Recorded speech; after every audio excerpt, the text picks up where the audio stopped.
Mental hearing enhancement initialized. Neural feedback status green. Helmet uplink established. Personal interface initialization complete. Doctor? Doctor, can you hear me? Augmented reality module now online.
Doctor?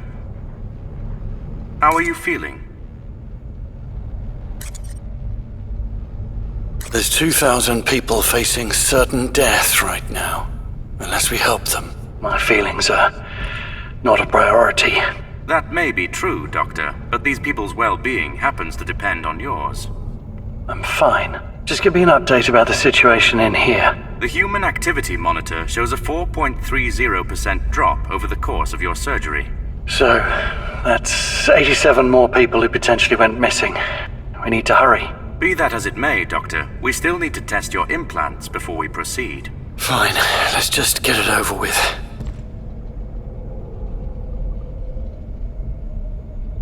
Hold the scan button to activate scan mode. NER-VR will interpret your optical signals and locate useful objects for you. It will use this to display relevant data. Your PI will automatically attempt to connect and hack any hardware you scan. You can perform a number of useful actions in this manner. You can also use scan mode to find solutions to tricky situations.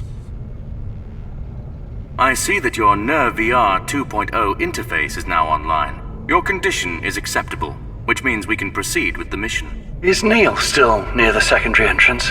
Mr. Wilder's last login was half an hour ago. Okay. I'll stop by to see him before we go in. Yes, of course. As you wish. To use one of your colorful expressions, Doctor, shall we get cracking? I will be here if you need backup. Yep, let's go. We've kept Neil waiting long enough.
How remarkably fast. The Nerve VR has clearly enhanced your abilities. This thing feels crazy intuitive, like I have a superpower or something.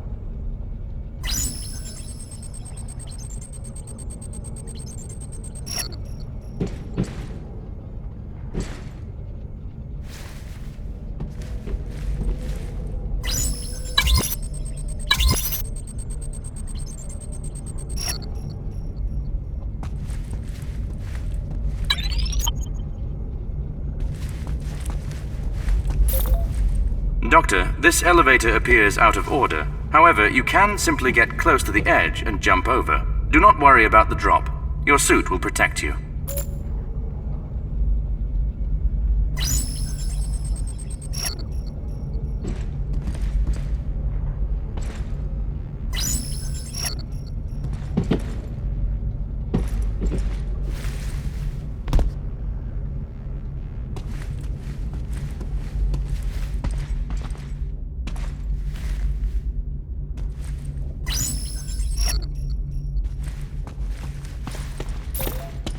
So, Doctor, none of our simulations show how a virus could take over such an advanced facility as here, much less in 48 hours. So how did Red do it? Red's an advanced virus, designed to be compatible with more.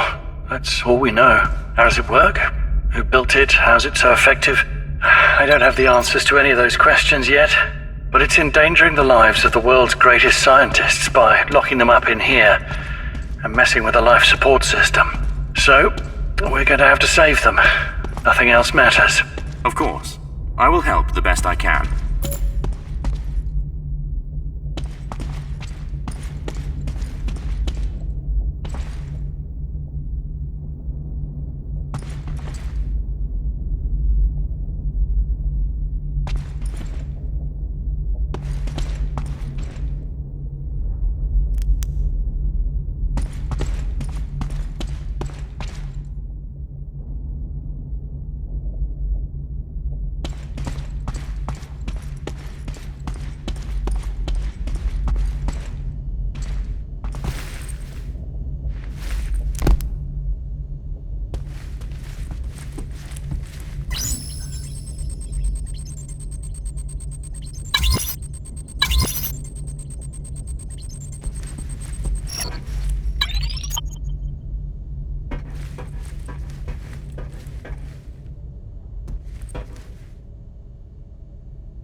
Where's Neil?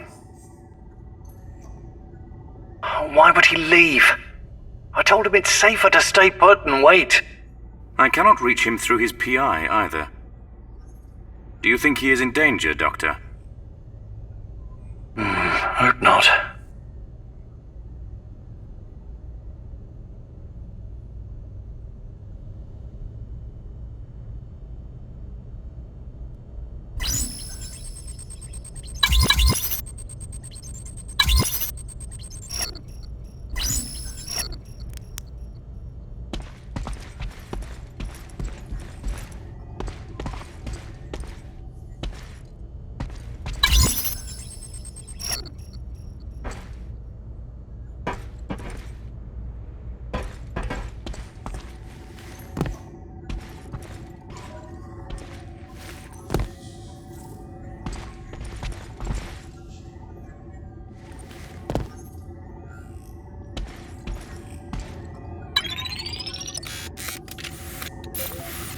Interesting. Mr. Wilder has built a survivor tracking tool.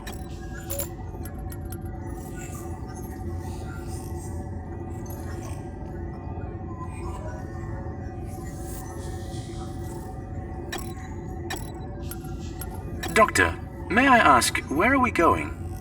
Can't you tell? We're moving outside the secure zone. Are we leaving the facility then? Not really. We'll just build a temporary lab outside of it.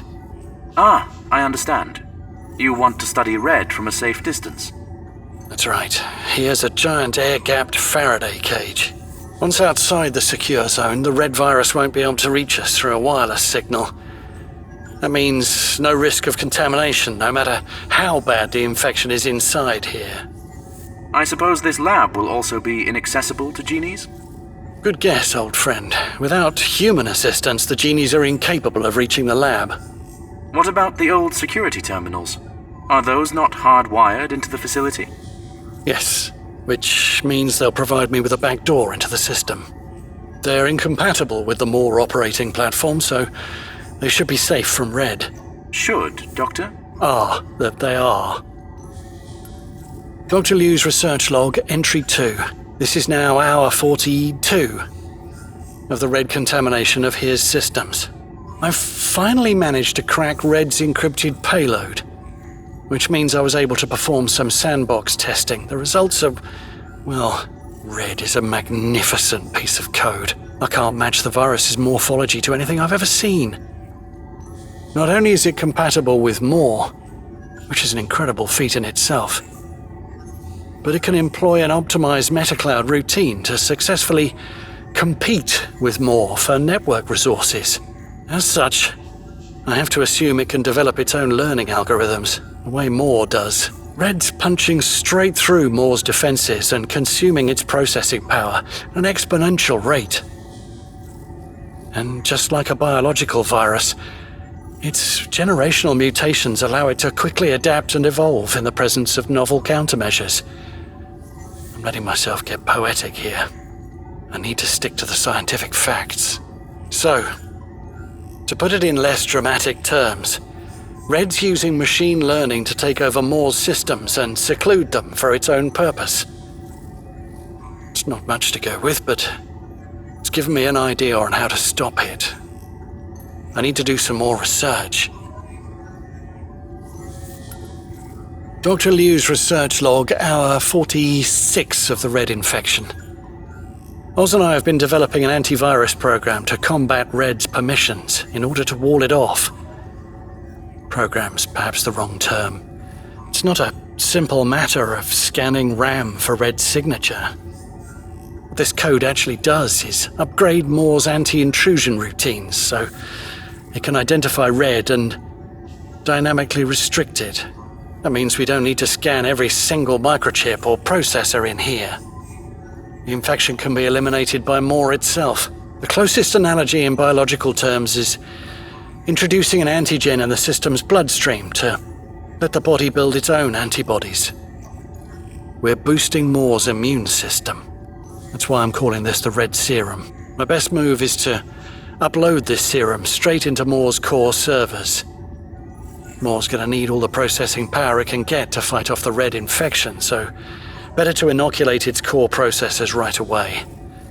To do that, I'll need access to a master terminal. I don't anticipate this will be a problem. Well, Tom's lost it. He wants to implant himself with a Nerve VR. What the hell? That's the brilliant idea he had while working at the old workstation. He says it's an old failsafe method to prevent Moore from running amok. Tom believes he can write a hive computing structure for the workstations and use that as a competitive algorithm for Moore. Well, I shouldn't say competitive. No matter how great Tom's code might be, there's no way he can master as many teraflops as the whole of here. But he wants to use the workstation as a sort of guerrilla arsenal. A hacking suite to target Red-infected machines. It's a long shot, but maybe it's what we need to finally take the fight back to Red. His logic is this. Red can infect even systems that don't run Moore as long as they share a network. And it's impossible to hack a Moore system without a network connection. So, using the workstations is out of the question. So Tom's bright idea is to use himself as the network vector. He wants to go in and hack more without getting infected. And when he finds a workstation, he converts that workstation to his anti-data structure, checks himself for red infection, then uploads upgraded hacking data for the workstation network. He even thought of using the AVT framework to learn and train the system using the data he collects, and thus, the Nerve VR insanity. Hacking can happen automatically, but he still has to be there to choose targets and pick the right hacking method while staying out of sight. Lots of room for error. Not to mention, Tom is going to wear a VLS, and the PI screen is tiny, so I can see why he wants a Nerve VR. Allows for intuitive and accurate controls, but it also means his nervous system is vulnerable to Red. And what would happen if Red hacked a human's nervous system? I don't even want to think about it. Yeah, Tom's insane. But he might also be the bravest man I've ever met.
Who thought such a brilliant system designed by the best minds in the world could break down so easily?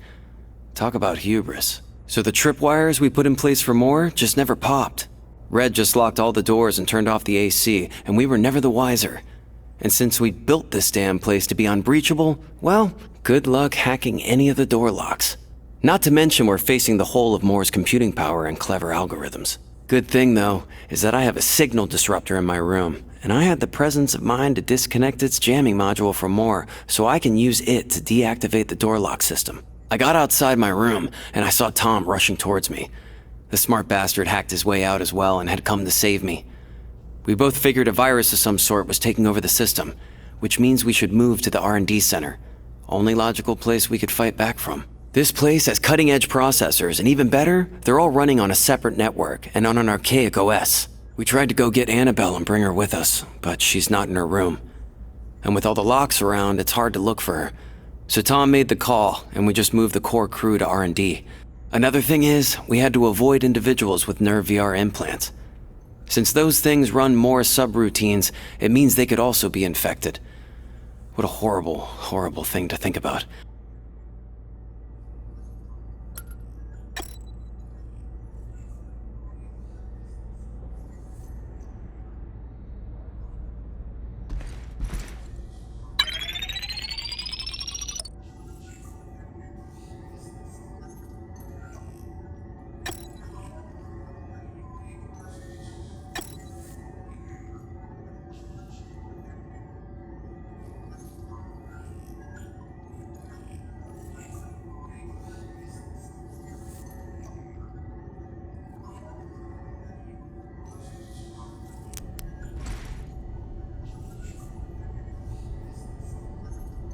Doctor, it appears Mr. Wilder interfaced with his laptop recently.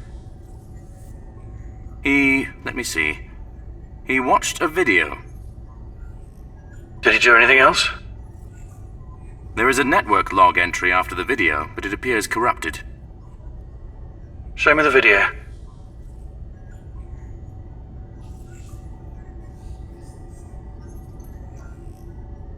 Good morning, citizens of the Institute. I'm Emma, your virtual host. It's a brisk minus 31 degrees Celsius outside today. Atmospheric pressure is equal to 0.36 Earth standard atmosphere. Oxygen concentration is 13.2%. Thanks to our advanced automatic life support system, the Institute remains a pleasant 24 Celsius with standard Earth atmosphere and oxygen levels. Our entree is error in the canteen today, but save room for error and error for dessert. By popular demand, we have more error to wash it all down.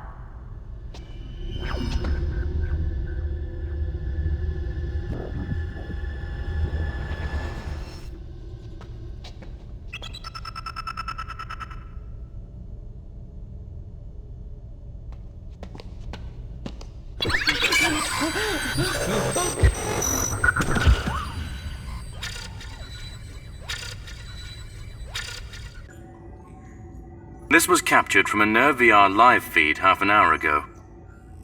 Mr. Wilder likely went to find the survivor. It is quite a way from here. Guess we'll have to make it to the Genie activation hub without him.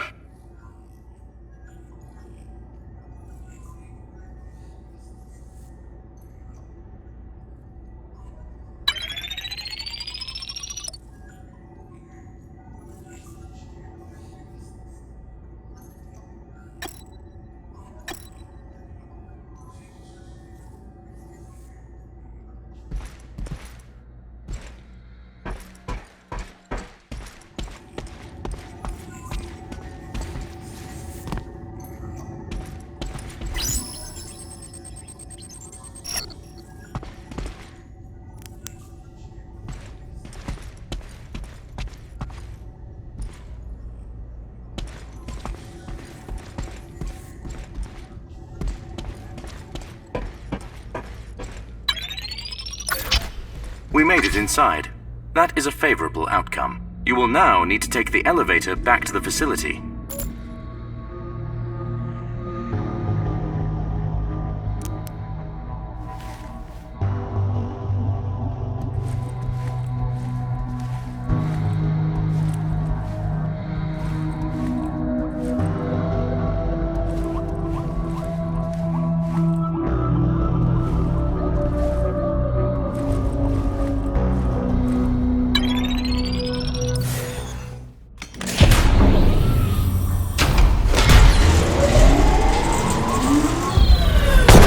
Be careful, Doctor.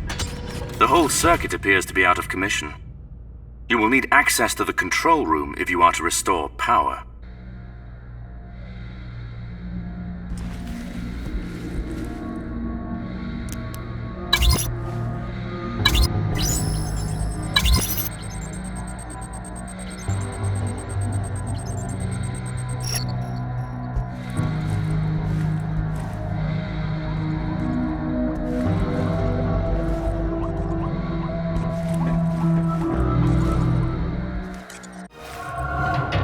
Doctor, wait! That genie is infected with the red virus. No matter what you do, Doctor, stay out of its line of sight.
Doctor, I found something we can use.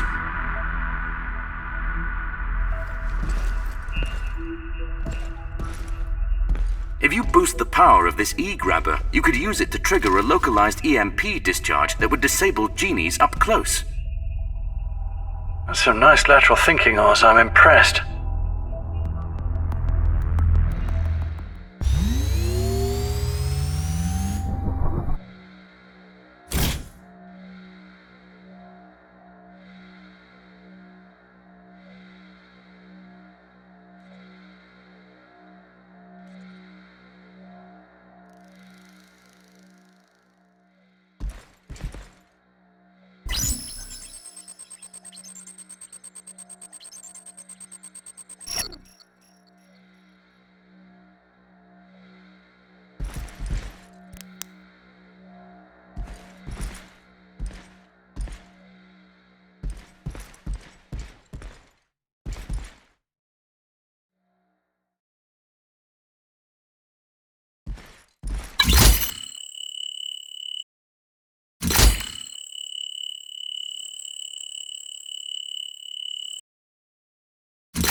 Accessing security profile. Class 1 security profile found. Welcome back to here, Dr. Thomas Liu.